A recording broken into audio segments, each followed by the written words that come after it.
नमो नमः। मैं हूं स्वामी आनंद स्वरूप। लाइव हूं अपने फेसबुक पेज पर और आज सनातन धर्म के कुछ विशेष मुद्दों को लेकर के आपके बीच में हूं। आओ, हमारे लिए सनातन धर्म के विकास में बहुत बड़ा योगदान होगा। अतः मुझे उम्मीद है कि आप अपने सुझाव को अवश्य हमसे साझा करेंगे।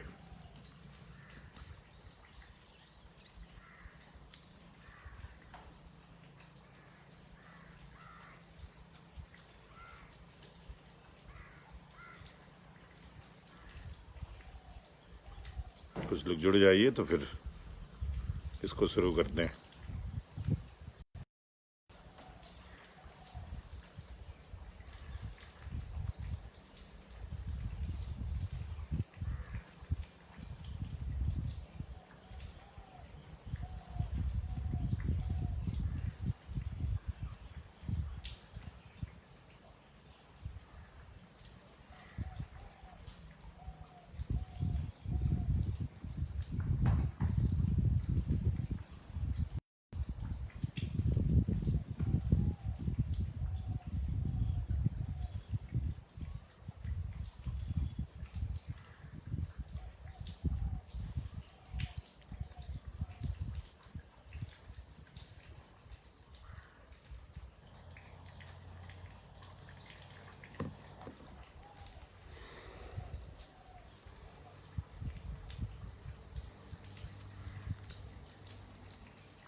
सदाशिवसमारम्भां शङ्कराचार्यमध्यमाम् अस्मदाचार्यपर्यन्तां वन्दे गुरुपरम्पराम्। मेरे प्यारे देशवासियों, शंकराचार्य परिषद के कार्यकर्तागण और अन्य सनातन धर्मावलंबियों, अन्य संप्रदाय के लोगों, आज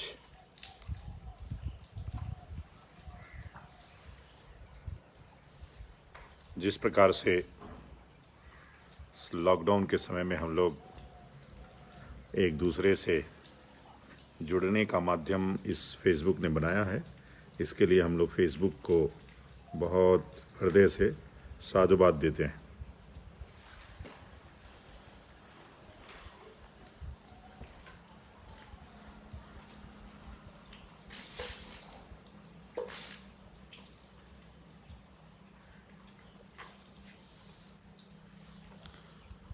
तो बारिश का मौसम है। मैंने कल जैसा कि बताया था कि अभी लगातार हम लोग 4 दिनों से बिना बिजली के रह रहे हैं और इस आश्रम में चूँकि आंधी बहुत तेज आई और आज सुबह जैसे ही कल रात में तैयार हुआ, आज फिर से आंधी आई और खम्भों को उड़ा ले गई है। अब देखते हैं कब तक के भगवान हम लोगों की परीक्षा लेता है। मैं तो बहुत ही सुकून में हूँ कि बिजली न स्विच जलाने का है। एक दिन थोड़ा सा कष्ट हुआ था, क्योंकि मैं भी उसमें रम गया था, तो एक दिन कष्ट के बाद अभी एकदम शरीर सेट हो गई है और अब महसूस हो रहा है कि शरीर के लिए स्वेटिंग बहुत आवश्यक है। जब तक स्वेटिंग नहीं होगी, मतलब पसीना बाहर नहीं आएगा, तब तक स्वस्थ रहना बड़ा मुश्किल है।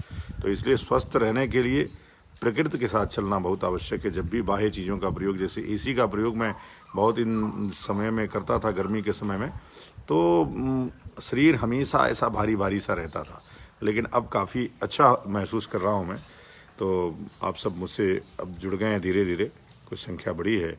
नरेंद्र मुदलियार जी, कौशल नारायण मिश्र जी, नमो नमः। निकिता भाटिया, कौशल नारायण मिश्र जी, सीपी श्रीवास्तव जी, दिलीप यादव जी, पुखराज मुंड और हमारे मित्र सिद्धेश्वर विजय शुक्ल जी भी जुड़ गए हैं। बेंगलोर से सिद्ध पुरुष हैं और सनातन धर्म के लिए लगातार कुछ न कुछ करते रहते हैं। मैं अभी एक बड़ा अनहोनी स्थान का निर्माण ये कर रहे हैं। मैं इनको शुभकामनाएं और साधुवाद देता हूँ। सनातन धर्म के लिए इनकी कलम लगातार तीक्ष्ण, बहुत ही धारदार हथियार की तरह काम करती रहती है और चलती रहती है। तो हम जिन बातों को लेकर के कह रहे हैं कि भाई सनातन की उत्पत्ति, आप सनातन भी कहेंगे और उत्पत्ति भी खोजेंगे तो ये दोनों ही आपस में विलोम शब्द है। सनातन वही है जिसका न कोई आदि है न कोई अंत है, और सृष्टि के साथ ही अब सृष्टि की जो उत्पत्ति है, उसकी उत्पत्ति, जब जीवों की उत्पत्ति हुई धरती पे, अब वो अलग अलग वैज्ञानिक अलग अलग तरीके से उसको बताते हैं, लेकिन जीव की उत्पत्ति के काल से ही और सनातन धर्म की उत्पत्ति हुई। जैसे जैसे हम मनुष्य संस्कारित होते चले गए और जैसे जैसे विकास होता गया, अब तो विनाश हो रहा है, अब विनाश की तरफ जा रहे हैं। पहले हम प्रकृतिगामी थे और प्रकृति को साथ में लेकर के चलते थे, लेकिन अब धीरे धीरे वो चीज़ें समाप्त हो रही हैं।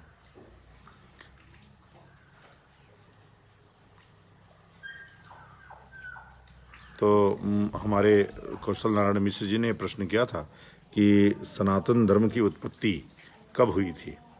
तो सनातन धर्म की उत्पत्ति, जैसा कि नाम से ही ऐसा लग रहा है कि सनातन शब्द से ही है कि इसका न कोई उत्पन्न, न कोई संस्थापक है, न कोई उत्पत्ति करता है, न कोई, मैंने साक्षात जब भगवान ने इस सृष्टि की, इस प्रकृति ने जब इस सृष्टि की रचना की, उसी के साथ एक धर्म नामक धर्म, जो मनुष्य को, जब मनुष्यता, जो मनुष्य मतलब आप पैदा हो गए, आप मनुष्य कैसे बनेंगे, उसको धारण कराने के तरीके को हमने धर्म नाम दिया, अनुशासन नाम दिया। अब वो धीरे धीरे धीरे धीरे करके अब एक स्वरूप लेने लगा और चल करके वो ऑर्गेनाइज्ड हो गया। तो गोवर्धना निश भी जुड़ी है, मैं इन्हें प्रेम से गोवर्धना बोलता हूँ। कहाँ पे हो अभी गोवर्धना? और अभी हमारे आनंद शाही जी भी जुड़ गए हैं, आनंद प्रताप शाही जी, सबको नमो नमः।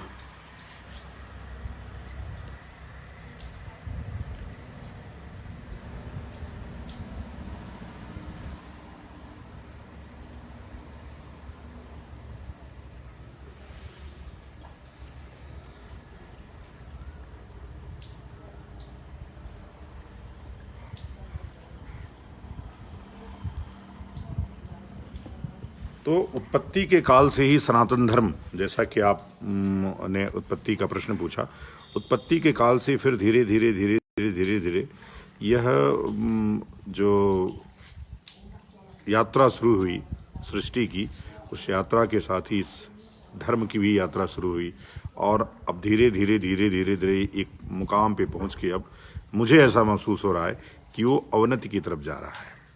जब व्यक्ति मनुष्य से घृणा करने लगे, मनुष्य प्रकृति से घृणा करने लगे, अपने पोषक की ही हत्या करने लगे।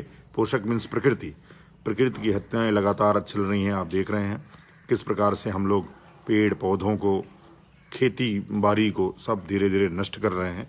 तो अपने ही हाथ से अपने ही पोषक की हत्या करने वाला जो समाज बन गया है, अब वह कहीं ना कहीं सनातन धर्म के जो धर्माचार्य हैं, धर्माधीश हैं, वो टुकड़ों टुकड़ों में बट गए और अज्ञानियों का एक समूह, अहंकारियों का एक समूह धर्म पे कुंडली मार करके बैठ गया। इस कारण से, इस प्रकार से वो पतन के रास्ते पे जा रहा है। मुझे ऐसा लग रहा है कि बहुत जल्दी ही शंकराचार्य परिषद के नेतृत्व में यह जो व्यवस्था है वह बदलेगी, और जो हम देख रहे हैं, जो पतन देख रहे हैं, वो पतन निश्चित रूप से रुकेगा। तो जो विकास है सनातन धर्म का, वह मैंने कल भी कहा था कि कभी कभी जब जब धर्म की हानि होती है तो कुछ ऐसे लोग भगवान भेज देते हैं कि आप जाओ और उस समाज को पुनर्गठित करो। तो पुनर्गठन के लिए हमारे जैसे लोग, अन्य भी जो निष्काम सेवा में लगे हुए लोग हैं, निष्काम सेवा में लगे हुए लोग हैं, वो लगातार सेवाएं दे रहे हैं, सेवाएं कर रहे हैं। तो ऐसे लोगों को, ऐसे लोग ही सनातन धर्म को आगे ले जा सकते हैं, आगे कर सकते हैं। हम आपका भी आह्वान लगातार कर रहे हैं कि सनातन धर्म को बचाने के लिए, इस पद्धति को बचाने के लिए, इस मार्ग को बचाने के लिए, अगर मार्ग अवरुद्ध हो गया तो बहुत मुश्किल हो जाएगा इस समाज को संगठित रखवाना। अब समय देख ही रहे हैं, लगातार पहले ब्राह्मण हत्या करना पाप कहा जाता था, कोई किसी की चोरी नहीं करता था, अपरिग्रह नहीं करता था। जो नियम बनाए जाते थे उस पे हम दिन भर मंथन करने के बाद अगर शाम को हमसे कुछ गलती होती थी तो प्रायश्चित करते थे। आज तो प्रायश्चित का भाव ही धीरे धीरे खत्म हो गया है, कोई भाव ही नहीं है।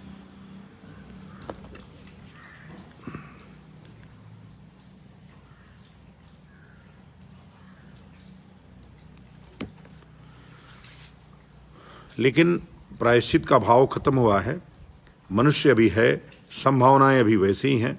तो जो सनातन धर्म का विकास है वो सनातन धर्मावलंबियों से है। जब तक यह ऐसे झूठ, आडंबर, पाखंड का धर्म बना रहेगा तब तक ये ऐसे ही पतन के मार्ग पर होगा। जब ये पाखंडवाद और अन्य जो ऐसे अवरोध हैं उसमें सम्मिलित रहेगा तब तक सनातन धर्म का विकास मतलब जो अच्छा मार्ग हो। अब विकास हम कैसे कहें? प्रकृति का विकास लगातार आप देखिए, शहरों में जो देश का शहरीकरण हुआ तो सर्वाधिक प्रकृति का दोहन हुआ। हमने पेड़ पौधों, जल आदि को समाप्त कर दिया। अपनी सनातन जीवन शैली को हम कल बोल रहे थे, कल हमने लिखा भी था कि 5 दिन हो गया है, चौथा दिन है, 5वां दिन होगा शायद, 5वां दिन हो गया, बिजली नहीं है। अभी जो मोबाइल है वो चार्ज होती है, ये लैपटॉप है जिससे हम बात कर रहे हैं, ये चार्ज हो रहा है सिर्फ और सिर्फ सोलर से। तो सोलर एक बल्ब जला देता है, वो भी बाहर जलता है, उसी से हम लोग कनेक्ट करके इसको मोबाइल को प्रयोग कर रहे हैं। लेकिन अन्य जो पंखा है, चुल्लू है, मोटर है, वो सब एकदम नहीं चल रहा है। हैंडपंप से पानी लिया जा रहा है और आराम से दीपक के प्रकाश में हम लोग अध्ययन अध्यापन कर रहे हैं। तो बड़ा अच्छा जीवन है और यही वास्तव में प्राकृतिक जीवन है। हमारी शरीर भी धीरे धीरे 2 दिन, 3 दिन, 4 दिन, 5 दिन बाद वो सेट हो जाती है, अपने आप को सेट कर लेती है।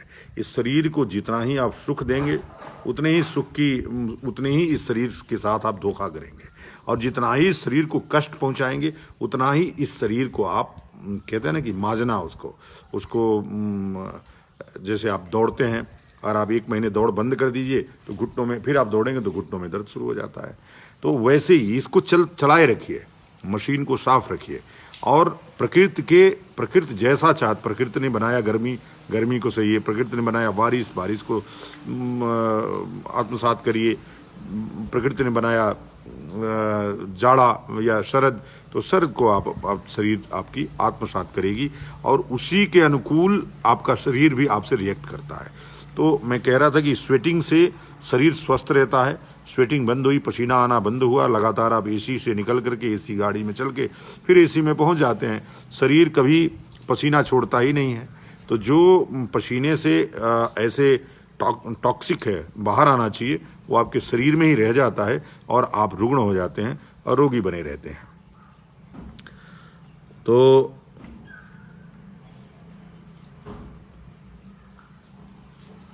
टीएन मनीष जी भी आ गए हैं। हाँ, ये प्रश्न बहुत अच्छा है कि नरेंद्र मोदलियार जी पूछ रहे हैं कि वैदिक धर्म के विकास में हमारा क्या योगदान होना चाहिए, कृपया मार्गदर्शन करें। पहले तो क्या है कि हम शिक्षा तो शुरू कर देते हैं देना, तो शिक्षा न दे करके पहले तो हमको सनातन वैदिक धर्म को स्वयं आत्मसात करना है कि पहले हम अपने जीवन में सनातन वैदिक धर्म के बताए गए सिद्धांतों को कितना आत्मसात कर रहे हैं। अगर हमने आत्मसात करना शुरू कर दिया तब जाकर के हम दूसरे से कहें कि देखो, और उसको लगेगा भी। और लोग आदर्श से उसका नाम लेते हैं जो वैदिक जीवन को जीता है। लोग कहते हैं कि देखो आहार विहार उसका बहुत शुद्ध है, उसका कपड़ा बहुत शुद्ध रहता है, वह उसका आचरण बहुत शुद्ध रहता है, वह बोलता है तो सत्य ही बोलता होगा, आपका विश्वास भी बढ़ता है। तो जब आप असत्य वाचन करते हैं तो धीरे धीरे वो बात पूरे वायुमंडल में गूंज जाती है, पूरे समाज में चली जाती है और लोक निंदा के आप पात्र हो जाते हैं और आपकी बातों से विश्वास उठ जाता है। तो जो सनातन जीवन शैली है, विकास करने से पहले सबसे पहले तो अपना विकास करना है कि हम उसको पूरी जीवन शैली को कितना अपना रहे हैं। अगर हम उस जीवन शैली को ज़्यादा से ज़्यादा अपना रहे हैं तब हम किसी को कह सकते हैं कि हमने सनातन जीवन शैली अपनाया है, अब आप भी अपनाइए। और उसका प्रचार प्रसार फिर धीरे धीरे शुरू होगा। और देख करके एक दूसरे से, क्या जब आप देखते हैं कि आप कैसे रहते हैं तो आपका पड़ोसी भी, अगर आप उत्तम क्वालिटी का जीवन जी रहे हैं तो आपका पड़ोसी भी उसी क्वालिटी का जीवन फिर जीने लगता है। तो सनातन धर्म के विकास में हमारा योगदान ये होना चाहिए कि सबसे पहले शुरुआत एक से शुरू करिए। कुछ भी एक ऐसी चीज जो प्राकृतिक नहीं है, अप्राकृतिक है, उसको छोड़िए।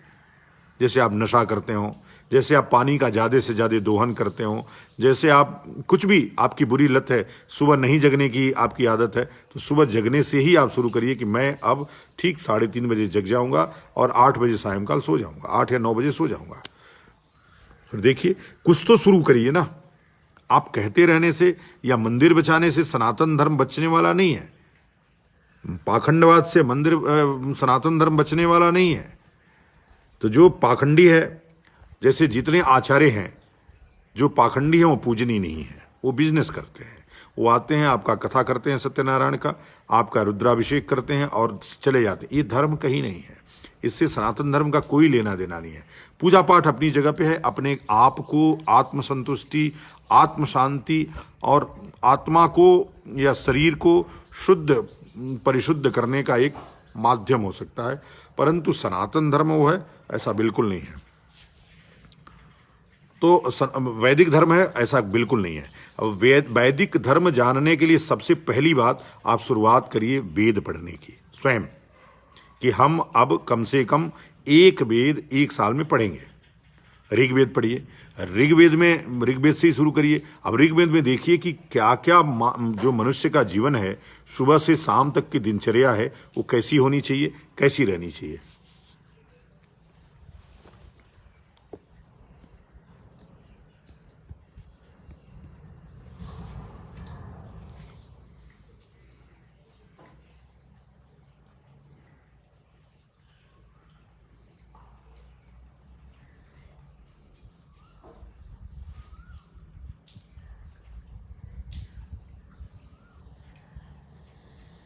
तो जब आप ऋग्वेद शुरू करेंगे कि उसका जीवन दर्शन क्या कहता है, कैसा आचरण करना चाहिए, कैसा पानी पीना चाहिए, कैसा आहार करना चाहिए, कैसा विहार करना चाहिए, कैसे वस्त्र पहनने चाहिए, कैसे तिलक करना चाहिए, कैसे मंदिर जाना चाहिए, सब चीज़ें उसमें लिखी हुई हैं। तो जब आप संकल्प के साथ एक कोई नियम बना लेंगे कि मुझे ऋग्वेद पढ़ना है और उसी के अनुरूप मुझे आचरण करना है, ठीक है। जैसे मैंने सोचा कि मुझे लगता है कि अब पर्णकुटी बना करके और मिट्टी की दीवार बना करके, फूस की ऊपर बना करके और तेल या तिल के दीपक को जला करके उसी में अध्ययन और अध्यापन करना चाहिए। मैंने अपने बारे में सोचा, तो आप भी अपने बारे में सोच सकते हैं, ऐसा कुछ शुरू कर सकते हैं कि हम बिजली का प्रयोग स्वयं नहीं करेंगे, या अधिकतम हम 1 बाल्टी पानी से ही स्नान करेंगे। 20 बाल्टी पानी से स्नान करने का कोई विधान नहीं है। और यहाँ तक कि इस्लाम नामक संप्रदाय भी ज़्यादा से ज़्यादा पानी खत्म करने के लिए मना करता है। हिंदू धर्म तो पूरी तरह से, कि आपने देखा है कि पल्लव स्नान होता है हमारे यहाँ, आचमन होता है हमारे यहाँ, मार्जन होता है हमारे यहाँ।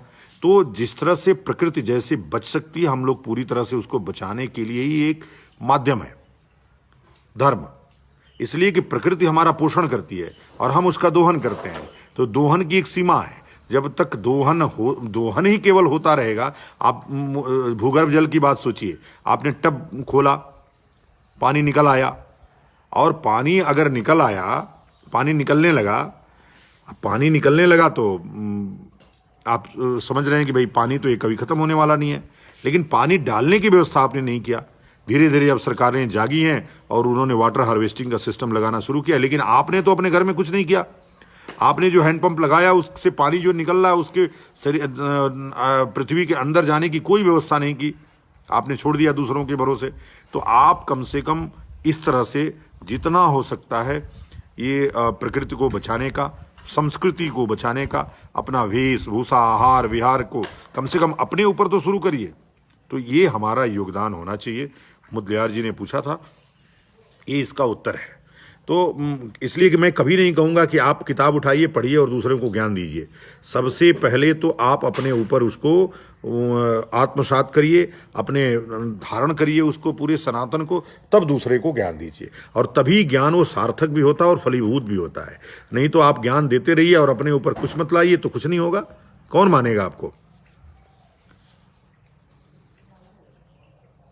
बहुत अच्छा। नरेंद्र मुदलियार जी ने कहा कि आपके मार्गदर्शन से मुझे लाभ हुआ और मैं तत्काल किसी एक चीज़ का पालन करना शुरू करूंगा। आप भी शुरू करिए, मैं आपके लिए भी कह रहा हूं कि आप शुरू करिए इसको। एक कोई वेद को उठाइए, उसको पढ़िए, उसके अनुसार अपना आचरण शुरू करिए। और कुछ नहीं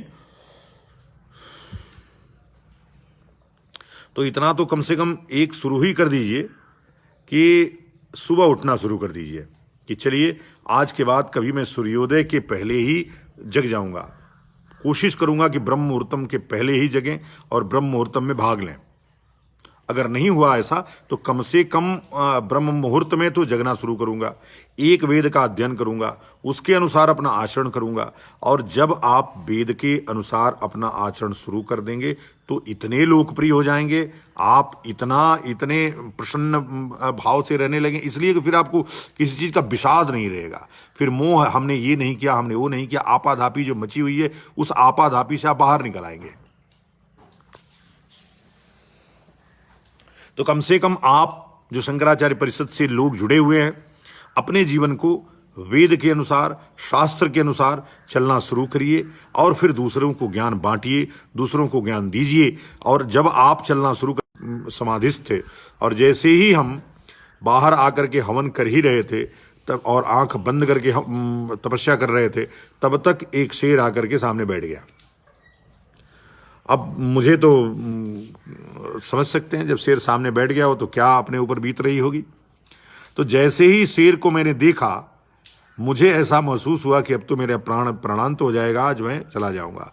शेर आराम से बैठा था, मैं भी पूजा जारी रखा और जब पूजा खत्म किया और फिर से आंख खोला, वो तो था कि मेरा प्राणांत होने ही वाला है, अब शेर मुझे खा जाएगा।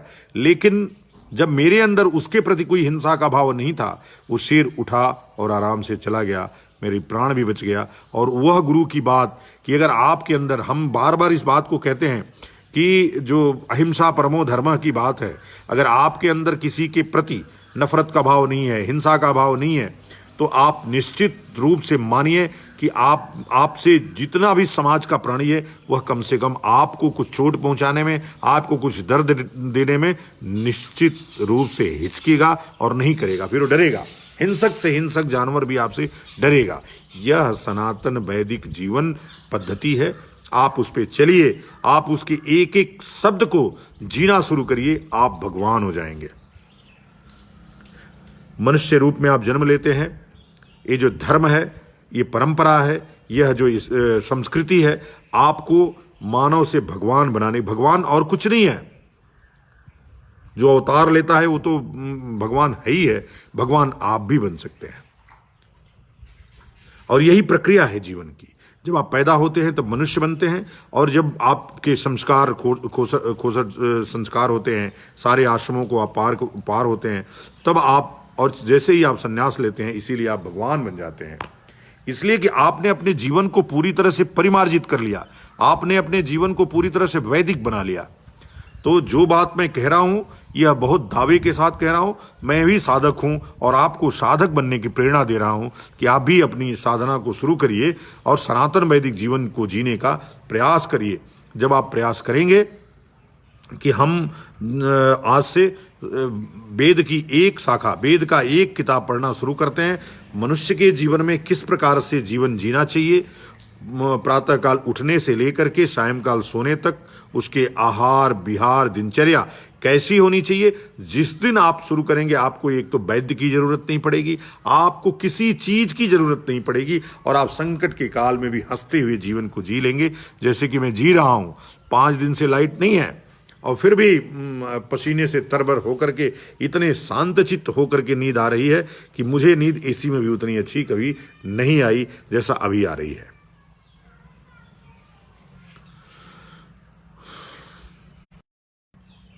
और कोई प्रश्न आ गया? नहीं आया, शायद आप सुन रहे हैं मुझे, तो प्रश्न भी करते रहें तो अच्छा है, मैं भी कुछ उत्तर देता रहूंगा। ब्रह्म मुहूर्त से ही प्रारंभ करना होगा। सुनील भाटिया जी कह रहे हैं ब्रह्म मुहूर्त के पहले जब आप जगेंगे तभी तो ब्रह्म मुहूर्तम कार्यक्रम करेंगे। तो ब्रह्म मुहूर्त के पहले जगना है, और जग करके स्नान आदि करके भगवान को स्नान ध्यान करा करके ब्रह्म मुहूर्त के काल में योग ध्यान पठन पाठन अध्ययन अध्यापन करना है, और उसके बाद फिर भगवान की आरती करके, इसलिए कि ब्रह्म मुहूर्त में आरती निषेध है, शोर निषेध है, वार्तालाप निषेध है, वाचाली निषेध है। इसलिए आप ब्रह्म मुहूर्त से पहले जग करके स्नान आदि करके अपना पूजा पाठ जो भी परंपरा है, अपने गुरु की पूजा, अपने पूर्वजों की पूजा, अपने डी और काली की पूजा, अपने जो भी ग्राम देवता है उनकी पूजा करके, उनका स्मरण करके, फिर से उनकी आरती करके जब आप जीवन को शुरू करेंगे प्रातःकाल 6 बजे से, आप देखिए 10 दिन में कैसा महसूस हो रहा है आपको। सुनील भाटिया जी, पंचदेव शुक्ल जी भी आ गए हैं, परमानंद जी आ गए हैं। पाखंड और सनातनी वैदिक पूजा विधि के बीच एक बारीक लकीर है जिसमें विभेद करना मुश्किल है। पाखंडी सनातन का चोला ओढ़ समाज में सक्रिय है, आम आदमी कैसे पहचाने? आम आदमी सबसे पहले पहचाने कि वो वेद पढ़े, और सबको वेद पढ़ने की किताबें अब मार्केट में कोई वर्जित नहीं है। ला करके सभी जाति धर्मों के लोग वेद को पढ़ सकते हैं, तो वेद को पढ़िए। जब वेद को आप पढ़ेंगे और जब वेद के अनुसार अपना जीवन शुरू करेंगे, तब इन काल नेमियों को भी पहचानने में आपको बल मिलेगा और आसानी होगी। आप आराम से पहचान करके, उन्हें नंगा करके, समाज से बाहर बहिष्कृत करके, समाज निकाला करके, जब ये ऐसी दंडात्मक कार्रवाई समाज और सोसाइटी के लोग शुरू करेंगे तो पाखंडवाद अपने आप समाप्त हो जाएगा। और निश्चित रूप से एक लकीर है, और हमारे बीच जो विभेद उत्पन्न हुआ है यह सामान्य घटनाएं नहीं हुई हैं। जिस प्रकार से आघात अंदर से ही हमारे ऊपर हुआ है, जिस प्रकार से हमारे कालनेमियों ने इस धर्म को नष्ट करने का, भ्रष्ट करने का, ठेकेदारी परंपरा शुरू करने का कार्य किया है, यह घोर निंदनीय है और दंडनीय भी है। तो लेकिन हम पहले दंड देने लायक तो बने। दंड कौन दे सकता है? जिसमें कोई कमी ना हो, जो राजा हो, जो कम से कम सन्यासी हो, जो विकार मुक्त हो, विकार रहित हो, वही तो दंड दे सकता है। तो आप वाचाली करते रहिए, बोलते रहिए कि भाई ये खराब है, वो खराब है, वो खराब है। आजकल चाय की दुकानों में बैठ करके बड़े बड़े महापुरुषों के चरित्र प्रमाण पत्र लिखे जाते हैं। जो दूसरों की चाय की दुकानों पे चाय पीते हैं, चाय दूसरों का पैसा पीते हैं, और वो बोलेंगे देखो ये फलाने की लड़की जा रही है, बहुत आवारा है, ये फलाना जा रहा है, ये बहुत हरामी है, ये चरित्रहीन है। माने जिसका आप कह दीजिए उनका चरित्र प्रमाण पत्र बना देंगे। अपनी चरित्र को नहीं देख रहे हैं कि हम एक चाय के चुक्कड़ के लिए भी दूसरों पे निर्भर हैं, और झूठ बोल करके, फरेब करके, फ्रॉड करके ये चाय का चुक्कड़ पी रहे हैं, और हम बड़ी बड़ी बातें करके दूसरे का चरित्र निर्माण और चरित्र की बातें। सबसे पहले जीवन की शुरुआत स्वयं से। ये बात है कि हम सुधरेंगे, युग सुधरेगा। तो सनातन वैदिक जीवन पद्धति को अपने से शुरू करेंगे। आप विश्वास रखिए हमारे ऊपर, शंकराचार्य परिषद के ऊपर, कि आप जिस दिन इसकी शुरुआत अपने से कर देंगे, आप निश्चित रूप से समाज, एक अच्छे समाज के निर्माण में अपना महत्वपूर्ण योगदान देंगे। सनातन वैदिक धर्म के विकास में आपसे ज्यादा महत्वपूर्ण योगदान किसी का नहीं होगा।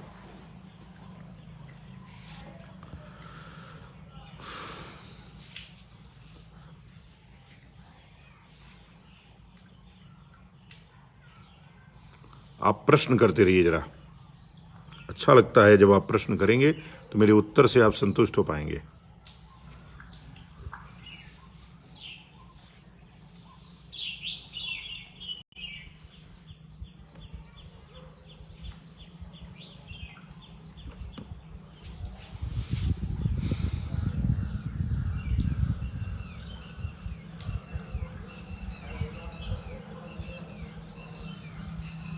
तो राज अमीन, मुर्गेश, कैसे हो Murgesh? How are you? He is from Bangalore.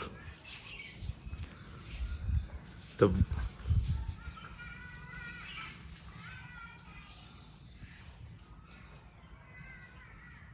तो मुझे उम्मीद है कि आपके प्रश्न आते रहेंगे, तो मुझे उत्तर देने में बहुत सावधानी होगी। और आज का जीवन जो सनातन वैदिक धर्म है उसको आत्मसात करके विकास, सनातन वैदिक धर्म के विकास में अपना महत्वपूर्ण योगदान दीजिए। और जब तक हम अपने आप से शुरुआत नहीं करेंगे, हम ऐसे ही मांसाहार करते रहेंगे, ऐसे ही मदिरा पीते रहेंगे, और जो चीज़ ब्रज है, माने वर्ज्य है हमारे समाज के लिए, उसको करते रहेंगे। आप बड़ी बड़ी बातें करते रहिए, दूसरों के चरित्र पे लांछन लगाते रहिए, दूसरों का चरित्र हनन करते रहिए। आपका योगदान बस इतना ही रहा कि आपने दूसरों के ऊपर हमेशा, देखिए ये बड़ा अहंकार है। कल बहुत अच्छी बात हमको इरफान पठान की लगी, मैंने कल भी शेयर किया था आपके साथ, कि जब उसने कहा कि यह मुझे प्राउड है, लेकिन मुझे तो प्राउड है इसलिए कि मैं जानता हूं, वो जानता भी था, वो भी जानता था कि इस्लाम अच्छा वे ऑफ लाइफ नहीं है। वो समाज को समाप्त करके, समाज को हिंसा के आग में झोंक करके, नौजवानों को बरगला करके, या उनको हूरों की, कभी किसी की लालच दे करके समाज को गलत रास्ते पे ले जा रहे हैं। इसलिए मैं इस्लाम को हमेशा से, ईसाइयत को हमेशा से गलत कहता रहता हूं कि कम से कम, गलत मतलब उनको मानने वाले लोग हैं, अच्छी बात है, उसमें भी बहुत सारे अच्छे लोग हैं इनके हम एहतराम या स्वागत करते रहते हैं। लेकिन वो जो मौलानाज, आज के जो मॉडर्न मौलानाज हैं, जो लगातार ये कह रहे हैं कि आप काफिर और मोमीन हैं, हम मोमीन हैं तुम काफिर हो, लोगों में विघटन कर रहे हैं, बांट रहे हैं समाज को, समाप्त कर रहे हैं समाज को, उनसे खतरा है समाज को, उनसे खतरा है इस्लाम को भी। तो हम किसी संप्रदाय को गलत नहीं कहते, सब भगवान के पहुंचने के मार्ग खोज रहे हैं, लेकिन अगर केवल वही खोज रहे हैं तो ठीक है। लेकिन अगर किसी, अब लगातार आप सोचिए, आप ईद का महीना आएगा, लाखों बकरे काट दिए जाएंगे। तो भाई अगर बकरे से परहेज है, मुझे तो गाय भी उतनी ही महत्वपूर्ण है जितनी बकरा महत्वपूर्ण है, तो मेरे लिए दोनों ही निषेध है। मैं इसीलिए मांसाहार पर और पूरी तरह से, और कम से कम मांसाहार और मदिरा पर बिहार सरकार का मैंने स्वागत किया था। उन्होंने कम से कम शराबबंदी किया था। उत्तर प्रदेश में योगी की सरकार है, और देश में एक महायोगी की सरकार जिसको लोग कहते हैं, उनकी सरकार है। तो कम से कम देश स्तर पे ये मांस, मदिरा जो वर्ज्य चीजें हैं, उन पे रोक लगनी चाहिए, उनको खाने से मना किया जाना चाहिए, शाकाहार अपनाना चाहिए। और शाकाहार अपनाने से, मांस मदिरा का सेवन छोड़ने से, ब्रह्म मुहूर्त में जगने से, इतनी छोटी छोटी चीजें आप आत्मसात कर लीजिए, बस देखिए आपका जीवन कितना अच्छा हो जाता है।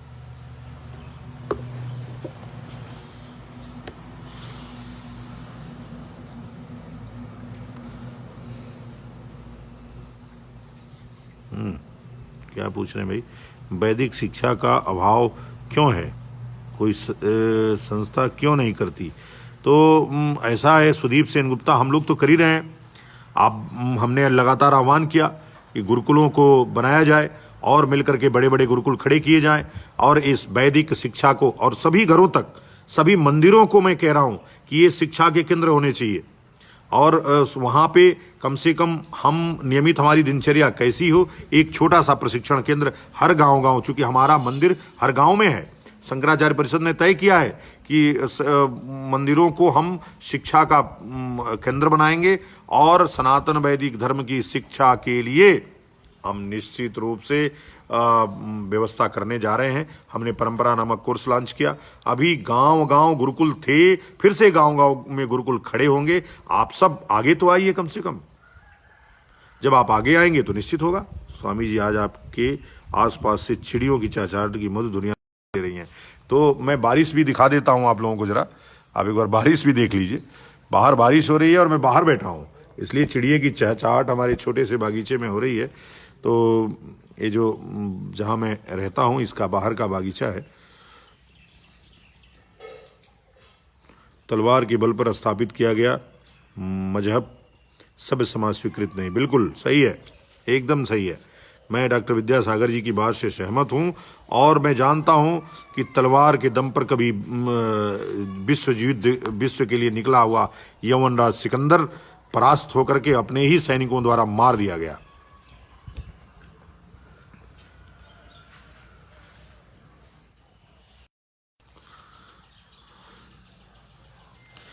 ब्रह्म मुहूर्त में हम लोगों ने लालजी शुक्ला जी एक कार्यक्रम लॉन्च किया है। उसको आप जब शंकराचार्य परिषद के किसी पदाधिकारी से पूछेंगे तो आपको पत्रक प्राप्त हो जाएगा। ब्रह्म मुहूर्तम कार्यक्रम, ब्रह्म मुहूर्त जो शास्त्र कहता है कि उसमें ध्यान, योग, प्राणायाम, अध्ययन अध्यापन का कार्य करना चाहिए, शोर नहीं करना चाहिए और क्रीड़ा नहीं करनी चाहिए, वो समय ठीक नहीं है। इसलिए ब्रह्म मुहूर्त में जो चीज़ें घट रही हैं, जो चीज़ हो रही हैं, वो नहीं होनी चाहिए। और सोना तो बिल्कुल वर्जित है। आप अगर सोते हैं, सूर्योदय के बाद जगते हैं, तो आधा दिमाग तो आपका इसीलिए खराब रहता है। इसीलिए जो पहले आप सोचिए किस प्रकार से ऋषियों की जो परंपरा, जब इस तरह से मोबाइल का कोई अध्ययन नहीं था, हमारे आदि शंकर ने, उनके गुरु गोविंद पादाचार्य ने सारी शिक्षाएं उनको 3 वर्ष के अंदर दे दी, जिसमें दूरदर्शन की, जिसमें दूरवाणी की, जिसमें सूक्ष्म शरीर बना करके आकाश मार्ग से जाने की एक से एक विधाएं जो आज आप रामायण में देख रहे हैं, वो सब ऋषि काल में उपलब्ध थी। आज भी जो ऋषि आज हिमालयों में रहते हैं, मैं 1-2 लोगों से तो मिल चुका हूं जो अपने आप को हजारों वर्षों से जिंदा हुआ कहते हैं। एक बार मैं जा रहा था, मैं बता दूं, एक बार मुझे भूत सवार हुआ कि मुझे बद्रीनाथ से केदारनाथ, तमाम कहानियां हम सुनते थे कि बद्रीनाथ से केदारनाथ जाते समय रावल जो यहाँ आरती करता था और वहाँ जा करके शाम को केदारनाथ में आरती करता था। तो ऐसे ही मुझे भूत सवार हुआ। मैंने बद्रीनाथ प्रशासन से कहा कि मुझे पदयात्रा करके केदारनाथ जाना है। तो मैं एक सच्ची घटना आप लोगों को बताता हूँ कि मैं सुबह निकल गया, बिल्कुल ब्रह्म मुहूर्त के बाद यहाँ बद्रीनाथ का जैसे ही कपाट खुला, मैं दर्शन किया और फिर वहाँ से रावल से पूछ करके निकल गया। और ये मार्ग धीरे धीरे वहाँ के जो लोकल लोग हैं वो बता देते हैं, मार्ग बताए और मैं चल दिया। और जैसे ही मैं मार्ग में बीच में गया, केवल मैंने पूरा हिमालय ही दिख रहा था, बर्फ ही दिख रहा था, बर्फ पे ही चल करके जाना था। मैं जा रहा था, अभी मध्य रास्ते में ही पहुंचा था कि एक भारी भरकम जटा वाला आदमी, आप उसकी कल्पना सिर्फ और सिर्फ कल्पनाओं में ही कर सकते हैं जैसा मैंने देखा। उन्होंने इस भौहें को, बाल बिल्कुल नीचे थे, भौहें को बाल से ऐसे उन्होंने उठाया और मुझसे पूछा, अच्छा आप आ गए, कैसे हैं? फिर उन्होंने उन लोगों के बारे में पूछा जिनको वो कभी नहीं मिले होंगे, जो मेरे पड़ोस में रहने वाला व्यक्ति है, जिनके साथ में उस समय रहता था, और उन्होंने मुझे सलाह भी दिया कि आपको क्या करना चाहिए। फिर आसपास के लोगों से, बद्रीनाथ के मंदिर का, हरिद्वार के लोगों का व्यक्तिगत नाम ले करके उन्होंने प्रश्न पूछा। मैंने पूछा कि आप क्या खाते हैं? मैंने कहा, उन्होंने बोला कि जो भगवान देते हैं। मैंने कहा मैं कुछ पैसे आपको दे सकता हूँ? बोले बिल्कुल नहीं, पैसे की जरूरत मुझे नहीं है। तो उन्होंने पैसा नहीं लिया, मुझे थोड़ा उन्होंने ऐसे ही उसमें से निकाल करके, एक झोली टाइप का लिए थे, उससे निकाल करके कुछ ऐसे ही पंचमेवा टाइप का काजू किशमिश और उन्होंने हमको प्रदान किया। मुझे आश्चर्य हुआ, मैंने खाया और उन्होंने बोला कि ऐसा है कि इस कुत्ते के सहारे कुछ दूर चले जाइए आप, एक कुत्ता आपको पहुंचा देगा, अंधेरा हो जाएगा, फंस जाएंगे और फिर मारे जाएंगे, कुछ हो सकता है जानवर भी मार दे आपको। तो इसलिए आप यहाँ से जितना जल्दी हो सके निकल जाइए। आज भी मेरे रोंगटे खड़े हो गए, स्मृति में उस महामानव का दृश्य ऐसे ही पूरा चल गया कि वो कैसे व्यक्ति लोग थे। तो आज भी हिमालयों की कंदराओं में बड़े बड़े 500-1000 वर्षों के ऋषि आपके खोजने से मिल जाएंगे। आप जाइए, उनसे शिक्षा ग्रहण करिए। वैदिक जीवन किस प्रकार से वो जी रहे हैं, मोह माया रहित कैसे जीवन जी रहे हैं। आप सबको पता है कि मृत्यु सुनिश्चित है।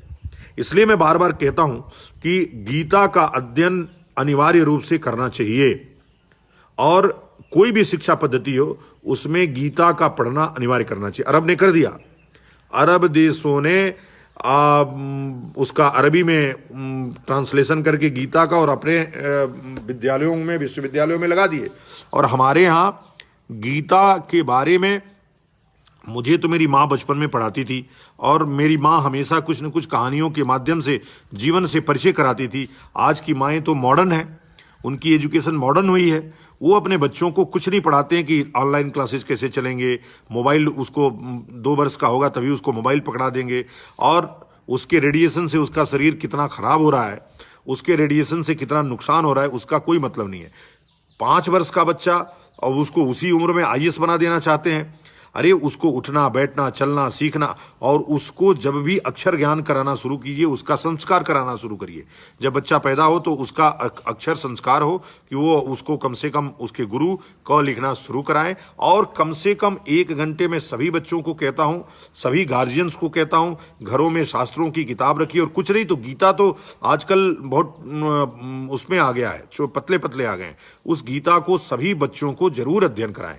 जब वो गीता अध्ययन करेगा और अर्जुन का विषाद योग पढ़ेगा, और जिस प्रकार से महाभारत काल में बड़े इतना विभत्स युद्ध को कृष्ण के नेतृत्व में लड़ा गया, उसके बावजूद भी अपने ही स्वजनों बंधु बांधवों के ऊपर किस प्रकार से जो दुष्ट हो गए उनके ऊपर बाण का प्रहार करना, यह आसान बात नहीं है।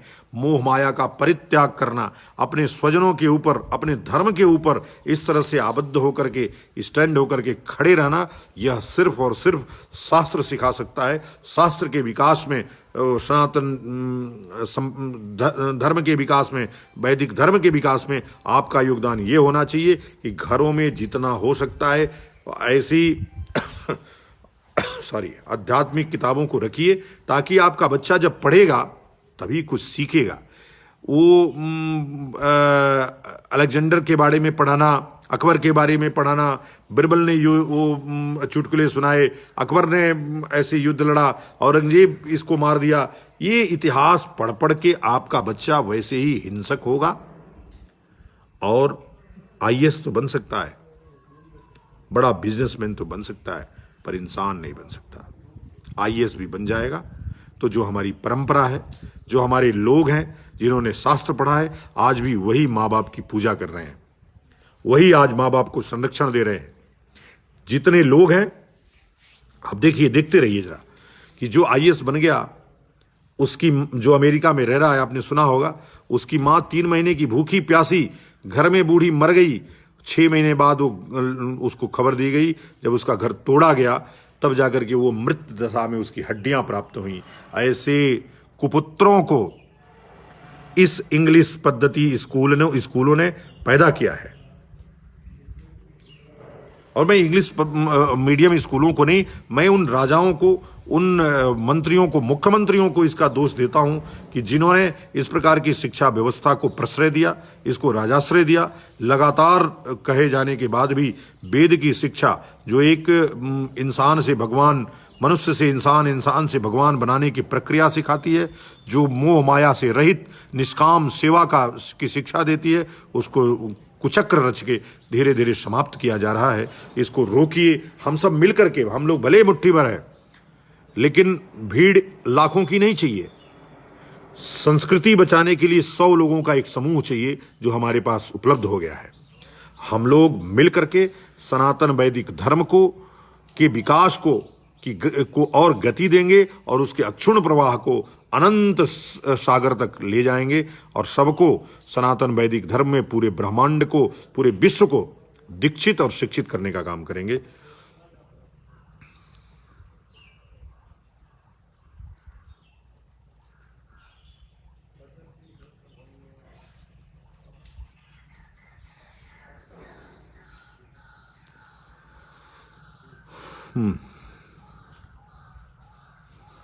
सुदीप सिंह गुप्ता बोल रहे हैं मैं तैयार हूं, तो बोलो जमीन बताओ कहाँ है, हम लोग आकर के उसको बनाएंगे भी, और बना के तुम्ही को सुपुर्द कर देंगे, आप चलाना उसको।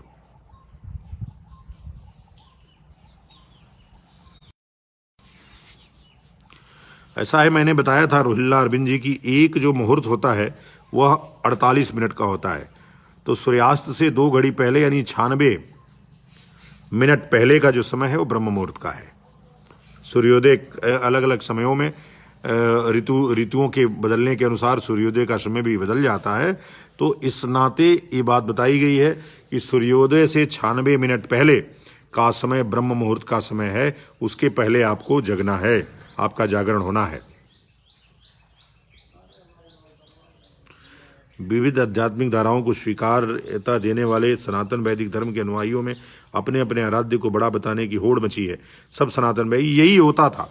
जब आदिशंकर पैदा हुए तो अपने इष्ट देवों की, अपने देवताओं की सर्वोच्चता का संघर्ष था। सर्वोच्च कौन है, इसीलिए उन्होंने पंचदेव उपासना की विधि प्रदान की समाज को, और फिर से उसको ठीक से मैं पंचदेवों की उपासना को पंचभूतों की उपासना, चिति जल पावक गगन समीरा, इससे ही बना अपना शरीरा। तो जिससे शरीर बनी है, जिससे पूरी सृष्टि बनी है, जिससे पूरा कायनात और ब्रह्मांड बना है, उसकी उपासना का ही मार्ग हमको अपनाना है।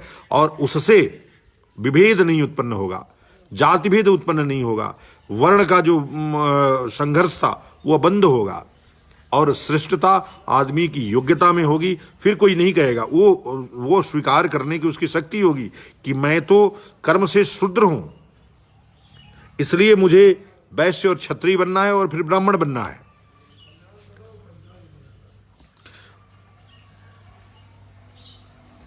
आपने देखा महाभारत काल में, इसमें महाभारत में चल रहा है कि किस प्रकार से जो दुर्योधन है वो लगातार अर्जुन को कह रहा है कि उन्होंने तो छात्र धर्म छोड़ दिया है, मतलब क्षत्रिय धर्म छोड़ दिया है, इसलिए अब वो क्षत्रिय भी नहीं रहे।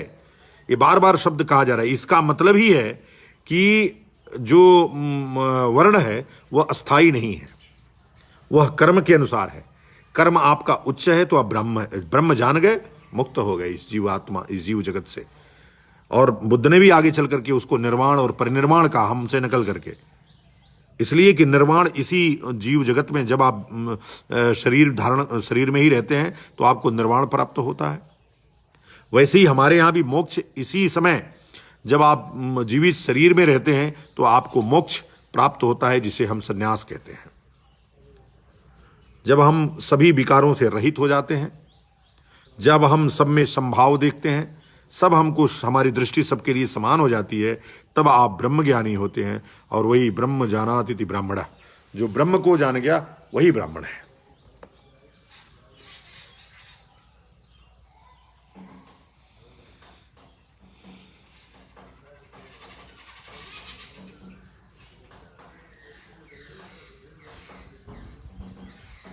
देखिए गीता तो जो वो है यहाँ की गीता प्रेस वाली, वही ठीक रहेगी हम लोगों के लिए, और उसी का अध्ययन करना चाहिए। थोड़ा प्रमाणिक जरूर है वो। और जब आप पढ़ते हैं कोई चीज़ तो आपको स्वयं आपकी आत्मा बताती है कि ये चीज़ सही लिखी गई है कि गलत लिखी गई है। तो अपनी भी अब जो आत्मा है उसको इतना परिमार्जित करिए, अपने ज्ञान को इतना परिमार्जित करिए कि ठीक और गलत और सही और गलत करने का जो में विभेद है वह आपका दिमाग, आपका मस्तिष्क आपको बता सके। शिवराज राजपूत, गुरुकुल की स्थापना की शुरुआत में कर दिया है मित्र। मेरे पास 10-12 गुरुकुल हो गए हैं और भी अभी गुरुकुल करना है, और लगभग हम लोग 3-4 सालों में 108 गुरुकुल अपने ट्रस्ट की तरफ से कर देने वाले हैं। आप भी अगर गुरुकुल बनाना चाहते हैं, अपने गांव में गुरुकुल स्थापित करना चाहते हैं, तो आचार्यों की व्यवस्था मैं भी करूंगा और लोगों को उसकी कुछ दिन तक संचालन अपने ट्रस्ट की तरफ से करूंगा। सरकार भी इसके लिए, आपको बता दूं कि एचआरडी मिनिस्ट्री का एक संस्थान है संदीपनी उज्जैन में, जो इसके लिए धन मुहैया कराता है।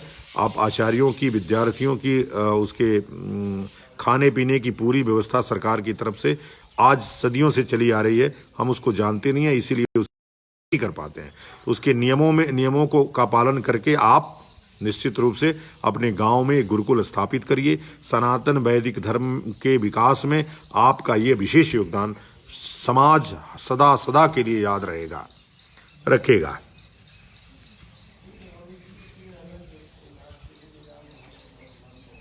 स्वामी जी, वर्तमान समय में नैतिकता का पतन हो गया है, तो क्या हम लोग मानव के नैतिक उत्थान के लिए कोई कार्यक्रम नियमित रूप से चला सकते हैं? देखो क्या है मिश्र जी, मेरी ये मान्यता है अपनी निजी, शास्त्र इसको हालांकि थोड़ा वो दूसरी बात कहता है। मैं कहता हूं कि जो सीखने की उम्र है वो तो वो अनंत है, लेकिन जो आत्मसात करने की उम्र है ठीक से, वह 12 वर्ष तक ही है। इसलिए 12 वर्ष से जो छोटा बच्चा है, इसलिए जो 5 वर्ष का बच्चा हुआ और 7 वर्ष तक तो उसको लगातार आप शास्त्र की शिक्षा दीजिए, इस कॉन्वेंट की शिक्षा के साथ साथ। और याद करके आप कम से कम क्रिश्चियन स्कूलों में या ऐसे स्कूलों में जहां विधर्मियों की शिक्षा दी जाती है, जहां भगवान को गाली दी जाती है, ऐसी शिक्षण संस्थाओं में अपने बच्चे को भेजना बंद कीजिए। एक से एक देश के अंदर रामकृष्ण मिशन ने देश भर में सैकड़ों अच्छे स्कूल जिनकी रैंकिंग आज भी टॉप पे है वो चला रहा है। शंकराचार्य ट्रस्ट भी लगभग 20 से 25 स्कूल पूरे देश भर में रेजिडेंशियल चला रहा है। शंकराचार्य परिषद का भी गठन हुआ है, हम लोग भी धीरे धीरे इसको शुरू करेंगे। जरा एक फ़ोन मेरे एजाज भाई आ रहे हैं, मैं इनको ले लेता हूँ, पूछ लेता हूँ क्या बात है। हाँ एजाज भाई बताइए। अच्छा ठीक है, जरा 15 मिनट और लाइव रहेंगे, हम लाइव पे हैं, आपसे लाइव पे ही बात कर रहे हैं, तो फिर आपको फ़ोन करेंगे। हाँ ज़रूर। हमारे एजाज भाई केवल इस्लाम धर्म में इन्होंने पैदा लिया है, बाकी सब पूजा पद्धति, इनकी पूजा पाठ बहुत विश्वास करने वाले व्यक्ति हैं और मेरे साथ समय समय पर तीर्थ यात्राएं करते रहते हैं, मंदिरों में जाते रहते हैं और लोगों को बताते रहते हैं कि किस प्रकार से इस्लाम की जो गतिविधियाँ अभी मॉडर्न एरा में हुई हैं वह सिर्फ और सिर्फ जिहाद जो युद्ध है, मैंने जिहाद उनका दूसरा था, अब तो जिहाद दूसरा हो गया। अभी तो काफिरों को मारना ही इनका जिहाद है और काफिर वो है जो इनके इस्लाम को नहीं मानता है।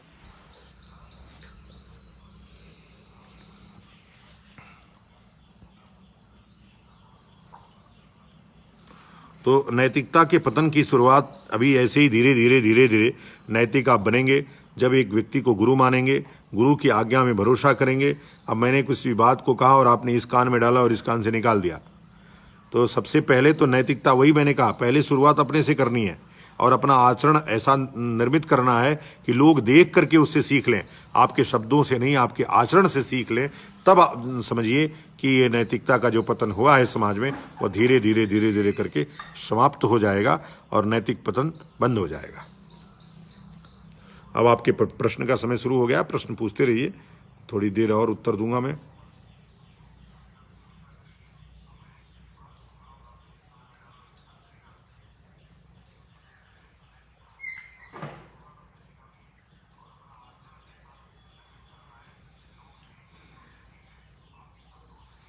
कोई लैंड नहीं, तीन कमरे रहेंगे रोहिल्ला अरविंद जी। और मुझे लगता है कि अगर क्या पैमाना है आपके यहाँ वो तो मुझे नहीं पता है, लेकिन जो अभी छोटी सी ज़मीन का टुकड़ा जिसमें हॉस्टल में कम से कम एक गुरुकुल 50 के लोगों का तो होना ही चाहिए, तो वो उसका ज़मीन का कोई पैमाना नहीं है। अब जितनी बड़ा गुरुकुल आप बनाना चाहते हैं, मिनिमम 50 बच्चे रहने खाने सोने, 2 कमरे आचार्यों के लिए, एक कमरा ही आचार्यों के लिए हो जाए तो 3 आचार्य रह लेंगे उसमें। तो इस प्रकार से कम 5-6 कमरे का एक जगह बनाने के लिए, लैट्रिन बाथरूम और उसमें बनाने के लिए ऐसा कुछ हो जाए तो गुरुकुल खुल जाएगा और इसका सहयोग हम स्वयं करेंगे। आप सिर्फ ज़मीन की व्यवस्था करिए। गीता प्रेस गोरखपुर में अस्तित्व के संकट से जूझ रहा है, कर्मचारियों का भरण पोषण तक मुश्किल है, सनातनी ग्रंथों की संभाग संस्था को कैसे बचाया जाए? बच रही है वो, अभी सरकार ने बहुत सहयोग किया है, योगी जी के आने के बाद काफ़ी कुछ काम हुआ है उस पर।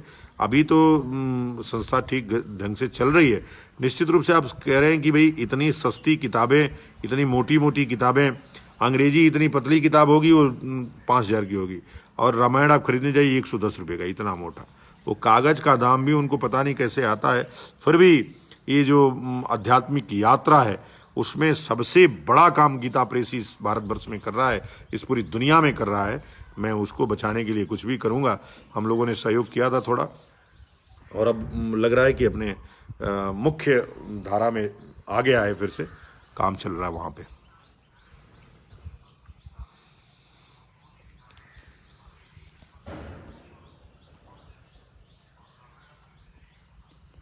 प्रश्न करते रहिए, प्रश्न जरा पूछिए तो कुछ उत्तर। ओम प्रकाश जी हमारे आ गए हैं, कृपा शंकर रक्षक जी आ गए हैं। ओम प्रकाश जी बहुत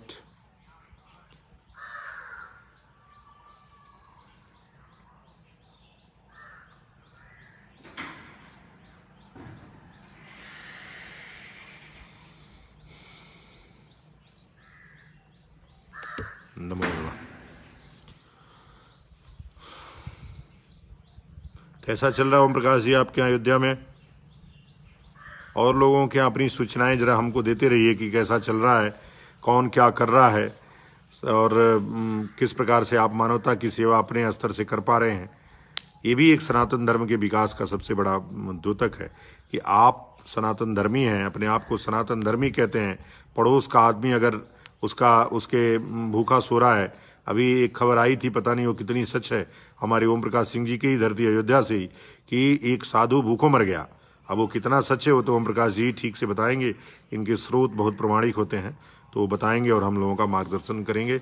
हम लोग की बात जो पालघर में हमारे नर पिशाचों द्वारा उनकी हत्या हुई थी, हम उसकी मांग को लगातार बनाए हुए हैं। 3 दिन का समय और बचा है। अब हम 3 दिन बाद न्यायालय जाएंगे, न्यायालय का दरवाज़ा खटखटाएंगे और सीबीआई जांच की मांग न्यायालय से करेंगे। सरकारों से लगातार हमारी मांग चल रही है, लेकिन वो मांग अभी तक पूरी नहीं की गई है।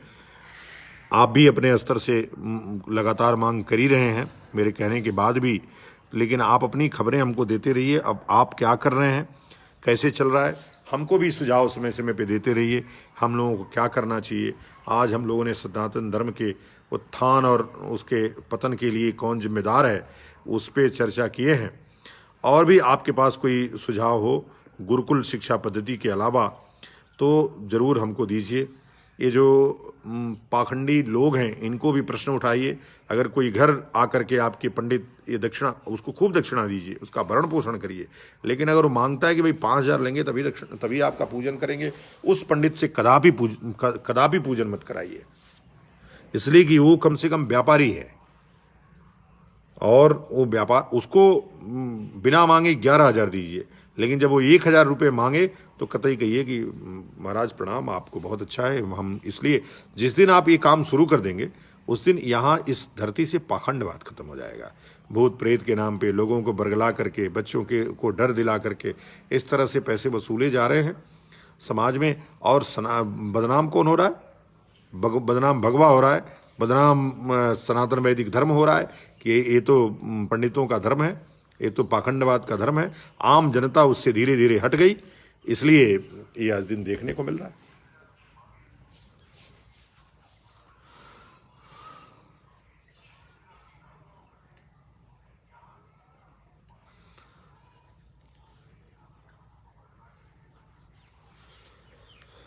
चार युगों में अभी हमारे कौशल नारायण मिश्र जी 4 युग के बारे में पूछ रहे हैं कि ग्रंथों में 4 युग बताए गए हैं। देखिए, ये भी एक विकास और पतन का समय है। देश काल परिस्थितियों के अनुसार, शिक्षा पद्धतियों के अनुसार, राजाओं के अनुसार युग धीरे धीरे परिवर्तित हुए। सतयुग आया, द्वापर आया, त्रेता आया, अब कलयुग चल रहा है। धीरे धीरे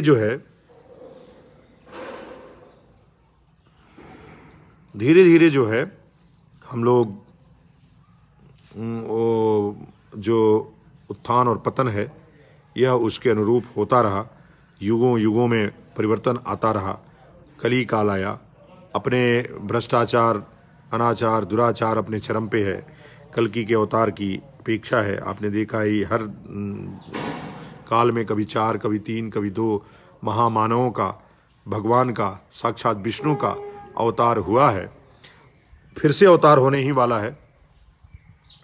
तो इस तरह से इन युगों में राजाओं के राज पर, सनातन वैदिक धर्म के कल्चर पे और सत्य पे, सत्य के उत्थान और पतन पे, सत्य ही सनातन है, उसी के अनुसार उन युगों का निर्माण हुआ है।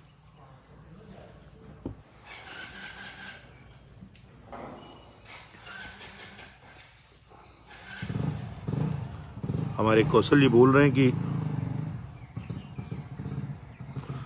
अभी कोर्ट ने, सुनील भाटिया जी बता रहे हैं कि कोर्ट ने कुछ अभी पूछा है कि महाराष्ट्र गवर्नमेंट को स्टेटस रिपोर्ट सबमिट करने को। तो ये तो आम बात है, ये भी तो होता ही रहता है। स्टेटस रिपोर्ट तो सरकारों को सबमिट करते ही रहना पड़ता है। लेकिन ये जो खबर आप कौशल नारायण मिश्र जी हमारे दे रहे हैं कि बॉम्बे हाईकोर्ट में सीबीआई जांच के लिए पिटीशन फाइल की गई है, हाईकोर्ट ने इस पर नोटिस भी कर दिया है, ये थोड़ी खुश करने वाली खबर है। और अभी जो ये खबर हम लोग जब डालेंगे तो उसमें उसको पीटर डेमेलो को भी अभियुक्त बनाने के लिए मांग करेंगे, इसलिए कि वो जो भीड़ थी, वो जो नरपिशाच थे, उनको तो ट्रेनिंग दी गई थी। तो जो सबसे बड़ा जिम्मेदार है वो तो शिक्षक है, कि उस षड्यंत्रकारी है कि कौन षड्यंत्र के पीछे कौन है। तो षड्यंत्र के पीछे ये पीटर डिमेलो और उनकी कंपनी है, उनकी गैंग है। इस गैंग को, इस मिशनरी को कम से कम भारत में प्रतिबंध करने की मांग हम लोगों को ठीक ढंग से करनी पड़ेगी। आप विश्वास रखिए, जिस दिन ये मिशनरियां चली जाएंगी, सबसे पहले नक्सल मूवमेंट, वो शहरी नक्सली हों या जंगलों में रहने वाले नक्सली हों, सब के सब धीरे धीरे समाप्त हो जाएंगे। ये जितने भी सेकुलरिज्म के नाम पर अपना व्यापार चला रहे हैं, वो सब ईसाई परस्त लोग हैं मैक्सिमम, और कुछ उसमें इस्लाम परस्त लोग हैं। कोई भी व्यक्ति हिंदुओं के लिए खड़ा होने वाला नहीं है। आप जितने भी, थोड़ा जो आदमी पढ़ लेता है वो सबसे पहले सनातन धर्म का विरोध शुरू करता है, निकलता वहीं से है, उसकी अच्छाइयों को नहीं देखता है। इसलिए कि हम तो अपने आचरण को ठीक करने के लिए ही लगातार पूजा पाठ पद्धति, अनुलोम विलोम, प्राणायाम, योग, ध्यान, समाधि, ये सब की शिक्षा देते रहते हैं।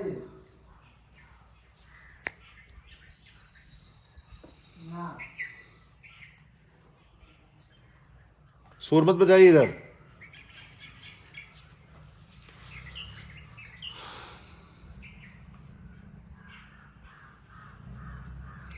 ब्रह्म लालजी शुक्ल जी बोल रहे हैं कि मैं आपके का अनुसरण कर रहा हूँ, आपकी बातों का, और लगातार अब ब्रह्म मुहूर्त में जगने लगा हूँ। बहुत अच्छी बात है, आप बधाई के पात्र हैं। जगिए और कम से कम ब्रह्म मुहूर्तम में दी गई जो गतिविधियां हैं उसको पूरा करिए। योगा, प्राणायाम, अनुलोम विलोम, शंखनाद, आसपास के लोगों को लेकर के इस लॉकडाउन के बाद, लेकिन अभी मत बैठना। अगर आप किसी ऐसे रेड जोन में हैं तो, और ये देख रहे हैं कि है, लेकिन जो रेशियो मृत्यु दर घटी है, जो ठीक होने की गति है वो बहुत ही तीव्र गति से बढ़ गई है। 25